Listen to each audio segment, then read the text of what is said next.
একজন ব্যক্তি যদি তিনজন পিতা হয় তাহলে লোকে যাকে কি বলে? লোকে যাকে জারজ বলে।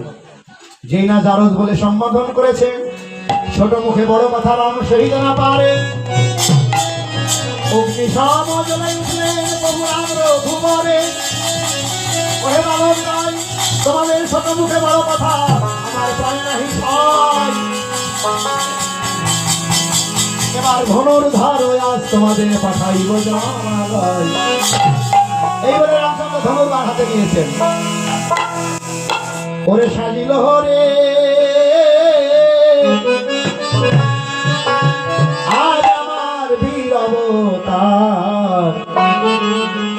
দেখো যুদ্ধের সাজনে সাজিল হরে